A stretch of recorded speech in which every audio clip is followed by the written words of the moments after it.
যুবকটা ওই মুরব্বীটা যুবকদেরকে কবরস্থানের মধ্যে আনার পরে বলতেছেন, ও যুবকরা তোমরা শুনো, ওই কবর থেকে আওয়াজ আসতেছে, মাই জিন্দা হো আর বাহর সে নিকলো, আমি কবরের মধ্যে জীবিত, তোমরা আমাকে কবর থেকে বাহির করো। আমি এই কবরের মধ্যে জীবিত, তোমরা আমাকে এই কবর থেকে বাহির করো। তখন তারা সবাই আওয়াম ছিল, তারা কিভাবে বাহির করবে? তখন তো বাহির তো করতে পারতেছে না। মুহাল্লার মসজিদের ইমাম সাহেবের কাছে গেলেন, তখন বলতেছেন, ও ইমাম সাহেব হুজুর, ওই কবরস্থান থেকে তো আওয়াজ আসতেছে, মাই জিন্দা ও আর বাহর সে নিকলো, ওই মহিলাটা নাকি জীবিত, ওনাকে কবর থেকে বাহির করার জন্য বলতেছেন। মহল্লার হুজুর বলেন, সত্যিকারের যদি ঘটনা হয়, তোমরা ওই কবর থেকে তোমরা ওই মহিলাটাকে তোমরা বাহির করো। তখন ওই যুবকটা, সবাই যুবক মিলে কবরকে খনন করলো। তখন ওই মহিলাটা বাহির হয়ে আসলো।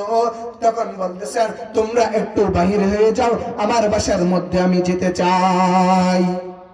ওই মহিলাটা দূর দিয়ে বাসার মধ্যে যখন গেল, তখন যুবকটা বলতেছেন, ও মহিলা, তোমার সাথে আমরা কথা বলতে চাই, তোমার ঠোঁটগুলা কোথায়, তোমার ওড়নাগুলা কোথায়, তোমার চুলগুলা কোথায় গেল? তখন ওই মহিলাটা বলতেছেন, তোমরা যদি আমার সাথে যদি কথা বলতে চাও, আমার মতন আমার সাথে কথা বলার যুবক এরকম এখানে যুবক কেউ নাই, আমারকে যদি তোমরা যদি দেখো, তোমরা আমারও যেতে পারো। আমার সাথে যদি কথা বলতে চাও, এমন ব্যক্তি রাখবে যে ব্যক্তির কারণে সাহসী আমার সাথে কথা বলতে চাই।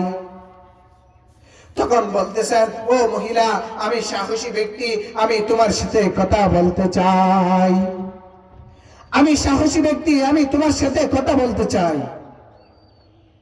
তখন বলতেছেন, তোমরা যদি আমার সাথে যদি কথা বলতে চাও, উনি ওই মহিলাটা দরজা যখন খুললো, তখন বলতেছেন, ও যুবকরা, তোমরা আমার দিকে একটু তাকাও। তখন যুবকরা জিজ্ঞাসা করতেছেন, ও বোন, তোমার চুলগুলা কোথায় গেল? তুমি তো যুবতী ছিলা, তোমার ঠোঁটগুলা কোথায় গেল? তোমার গোশতগুলা কোথায় গেল? তখন ওই মহিলাটা বলতেছেন, ও যুবকরা, আমি দুনিয়ার মধ্যে যখন থেকে ছিলাম, আমি সুন্দরী ছিলাম, যুবতী ছিলাম, আমি চুলগুলা যখন উপরের মধ্যে যখন বাঁধতাম, কবরের মধ্যে যখন আমাকে যখন দিল, তখন ফেরেশতারা একটা একটা চুলগুলা, আমার চুলগুলা সব চুল তুলে নিল, আমার মাথার মগজটা পর্যন্ত তারা নিয়ে নিল। আমি লিপস্টিক দিয়ে দোকানের মধ্যে ঘুরতাম, সেজন্য ফেরেশতারা তখন সাপগুলা আমাকে কামড় দিয়ে দিলে আমার ঠোঁটগুলা খেয়ে ফেলেছে। আমার মুখগুলার মধ্যে আমি পাউডার সোনো দিয়ে যখন এখানে যখন ঘুরতাম, তখন সেজন্য আমি পর পুরুষদেরকে দেখাইতাম, সেজন্য এমন ভাবে আমার কবরের মধ্যে আযাব দিত, আমার মাথার মগজগুলা টাস টাস করে বুঝতো। ও মুসলমান ভাই বোনেরা আমার, আজ আমার আপনার মুরব্বীদের, যুবতী মহিলাদের এরকম গুনার কি অভাব আছে? খবরে দেওয়ার সাথে সাথে নাকি তার একটা একটা চুল, সমস্ত চুলগুলা নিয়ে নিল। আমার আপনার বোনগুলা, ও বোন, খবর রাসূল করিম সাল্লাল্লাহু আলাইহি ওয়াসাল্লাম মেরাজ থেকে যখন আসলেন, তখন বাসার মধ্যে কান্নাকাটি করতেছেন। তখন ফাতেমা রাদিয়াল্লাহু তাআলা তিনি বাসার মধ্যে গেলেন, ও আব্বাজান, আপনি কিসের জন্য এরকম করে কান্নাকাটি করতেছেন? রাসূল করিম সাল্লাল্লাহু আলাইহি ওয়াসাল্লাম এমন ভাবে কান্নাকাটি করতেছেন, তখন কিছুই জবাব দিতে পারতেছেন না। তখন ফাতেমা রাদিয়াল্লাহু তাআলা বললেন, আমার আম্মার কথা কি মনে পড়ছো? আমার আম্মার কথাই মনে পড়ে কি আপনি কি কান্নাকাটি করতেছেন? আমার না, ও ফাতেমা, না। তাইলে আমার আম্মার কথা কি আপনার কি মনে পড়লো, নাকি আপনার আম্মার কথা মনে পড়লো? তখন রাসূল করিম সাল্লাল্লাহু আলাইহি ওয়াসাল্লাম বলেন, আমার কারোর কথা মনে পড়ে নাই। আমি যখন মেরাজে যখন গেলাম, কিছু আমার উম্মতদেরকে দেখলাম, কিছু ঝুলন্ত ব্যক্তিরা জাহান্নামের আগুনের মধ্যে ঝুলাইতেছে। চুলগুলা উপর দিয়ে যখন মাছ ফ্রাই করে ওইরকম ভাবে ফ্রাই করতেছে। কিছু মহিলাদেরকে চুলগুলা উপরে যারা বাঁধে তাদেরকে চুলগুলা উপর দিয়ে তাদেরকে জাহান্নামের মধ্যে ফ্রাই করতেছে। যে টুটের মধ্যে লিপস্টিক দিত ওই টুটগুলা নাকি উপর দিয়ে বেঁধে রেখে তাদেরকে শাস্তি দিতে দিচ্ছেন। আমার উম্মতদের কারণে আমি কান্নাকাটি করতেছি, আমার মায়ের কারণে আমি কান্নাকাটি করতেছি না। রাসূল কারীম সাল্লাল্লাহু আলাইহি ওয়াসাল্লাম যখন মিরাজে যখন গেলেন সবচেয়ে বেশি জাহান্নামের মধ্যে দেখলেন মেয়েদেরকে। আজ আমি আপনি আমাদের কক্সবাজারে যে গুনাহ হয় এই ঢাকা শহরের মানুষগুলা কি করে, আমাদের কক্সবাজারের মানুষ তো বেশি এখানে যায় না। কক্সবাজার হলো একটা সমুদ্র জায়গা, পবিত্র জায়গা, ওইখানে আল্লাহর রহমত দেখার জন্য যাবেন। সেখানে গিয়ে যে গুনাহ করতেছেন, ও ভাই হুজুররা যখন দেওবন্দের উলামায়ে কেরাম যখন আসেন তখন বলেন যে কক্সবাজারের মধ্যে এত গুনাহ হয়, শুধু এই কক্সবাজার ঠিকই আছেন শুধু মাদ্রাসা আর মসজিদে কিছু এতিম ছেলেদের জন্য। ও মুসলমান ভাইয়েরা, আমাদেরকে ইহুদি খ্রিস্টানরা আমাদের মাথার উপর চক্রান্ত করতেছে। টেলিভিশন লাগাই দিছে, আমাদের বাসার মধ্যে টেলিভিশন লাগাই দিচ্ছে, আমাদের মোবাইলের মধ্যে নাচ গান দেখাইতেছে, আমাদেরকে এরকম করে করে নামাজ থেকে বিরত করতেছেন, আজান দিচ্ছেন। আপনি আমি মসজিদে যাইতেছি না, দোকানের মধ্যে সিনেমা দেখে দেখে বসে থাকছি। তুমি আর আমার যদি যুবকের কথা, ও যুবক তুমি যদি জানতা তোমার চেষ্টার কত দাম, তুমি কোনোদিন চেষ্টা থেকে তুমি উঠতা না, তুমি কোনোদিন চেষ্টা থেকে উঠতা না। যুবকরা যখন চেষ্টা দেয় সুবহান রাব্বিয়াল আলা বলে, আল্লাহকে যখন পবিত্র বলে, আল্লাহ তাআলা তার জীবনের সমস্ত গুনাহ মাফ করে দেয়। ও যুবক তুমি যদি জানতা তোমার চেষ্টার কত দাম, কত দাম, তুমি কোনোদিন কবর থেকে তুমি কোনোদিন চেষ্টা থেকে উঠতা না। তোমার চেষ্টার দে কত দাম, তুমি যুবকের দে আল্লাহর কাছে কত দাম। তুমি যদি একবার যদি আল্লাহ বলো, আল্লাহ তাআলা 70 বার তুমি কি বলতে চাও এটা বলে তোমার কাছে জবাব দিতে চাই। ও যুবক তুমি তো জানো না তোমার চেষ্টার কত দাম। ফজরের নামাজের মধ্যে তুমি ঘুমিয়ে থাকো, আল্লাহ তাআলা বলে, ও উম্মতরা, ও আমার আদর্শ বান্দারা, আমি প্রথম আসমানের মধ্যে এসে আসছি, তোমরা কার কি চাওয়া আছে আমার থেকে তোমরা চেয়ে নাও, আমি সবগুলা দিতে রাজি। তোমার বাসার মধ্যে অভাব চলতেছে, তোমার বাসার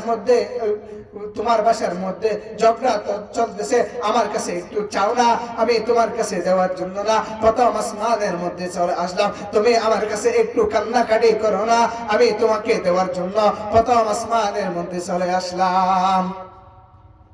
তুমি যদি নেককার বান্দা হতে চাও, তুমি 3টা-4টা বাজে এসে 2 রাকাত নামাজ পড়ে আমার কাছে কিছু চাও না, আমি সবগুলা তোমাদেরকে দিয়ে দেব। নামাজের মধ্যে তোমাকে 5 ওয়াক্ত আল্লাহু আকবার ধ্বনি দিয়ে তোমাকে ডাকতে থাকে, তুমি তখন টেলিভিশন দিকে তাকিয়ে থাকো। ইহুদি খ্রিস্টানরা নাস্তিকরা আমাদের উপর দিকে তাকিয়ে থাকে, আমাদেরকে কিভাবে গুমরাহ করবে তাদের মতন করে রাখবে।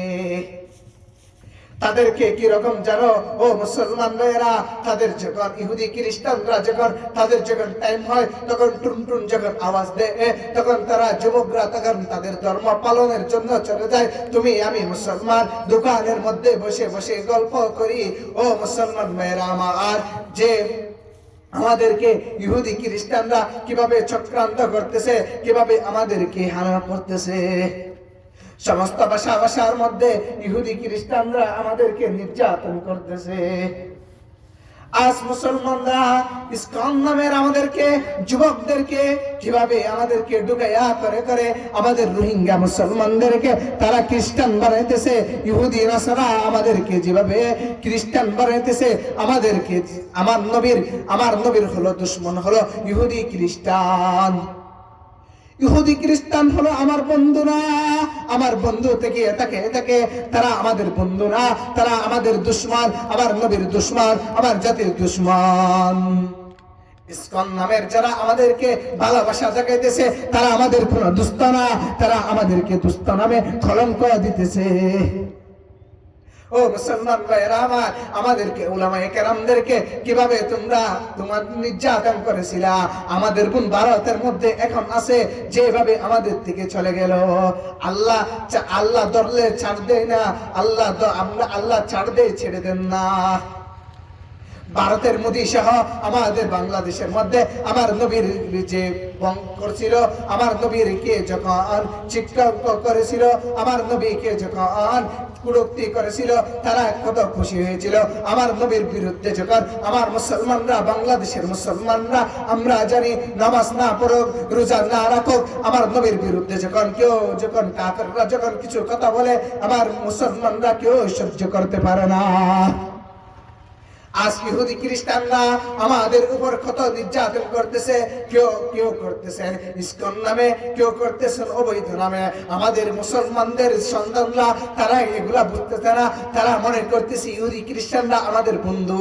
ও দোস্ত, তারা আমাদের বন্ধুরা, তারা আমাদের জাতির শত্রু, তারা আমাদের জাতির শত্রু। তারা কোনোদিন আমাদের বন্ধু হতে পারে না। আমরা মনে করতেছি তারা আমাদের বন্ধু, তারা আমাদের বন্ধু না। বন্ধু নামের কলঙ্ক, বন্ধু নামের কলঙ্ক। ও মুসলমান ভাইয়েরা আমার, আমি আপনি যখন ৫ ওয়াক্ত নামাজ পড়বো, তখন হালাল কোনটা, জায়েজ কোনটা, নাজায়েজ কোনটা, সবগুলা দেখতে পারবো। ও বান্দা, তুই যখন নামাজের মধ্যে যখন দাঁড়াস, আল্লাহ তাআলা সমস্ত ফেরেশতারা তোমাকে চক্কর দিয়ে দিয়ে বলেন, আল্লাহ তাআলা তোমার রহমতের জন্য দোয়া করেন। ফেরেশতারা তোমাকে চক্কর দেয়। তুমি যখন সিজদার মধ্যে যখন যাও, সুবহান রাব্বিয়াল আলা যখন বলো, তুমি যখন আল্লাহকে যখন পবিত্র করো, আল্লাহ তোমাকে তোমার জীবনের সমস্ত গুনাহ মাফ করে দেয়। ও বান্দা, তুই তো বুঝিস না, তুই বুঝস শুধু চক্কা খেলা, জুয়া খেলা, অবৈধ খেলা, তুই বুঝস নাচ গান। তুই যদি জানতি আজকে মাহফিল বাদ দিয়ে ঘুমাই থাকতে পারতি না, দোকানের মধ্যে গিয়ে টেলিভিশন দেখতে পারতি না। এখানে কেউ চাইলেও আসতে পারবে না। বঙ্গভবন আর সংসদ ভবনে যদি ঢুকতে চায়, কাউকে ঢুকতে দেয় না, একটা টিকিট লাগে। এটা হলো জান্নাতের বাগান, এখানে কেউ চাইলেও আসতে পারবে না। আল্লাহ তাআলা যাকে রহমত করবে, যাকে টিকিট দিবে, সে ব্যক্তি এই মজমুআর মধ্যে এসে বসতে পারবে। এই মজমুআর মধ্যে আসতে চাইলে আল্লাহর রহমত লাগবে, আল্লাহর জান্নাতি টিকিট লাগবে। যতক্ষণ পর্যন্ত এই মজমুআ শেষ হইবে না, ততক্ষণ পর্যন্ত ফেরেশতারা আসা যাওয়া করতে থাকবে।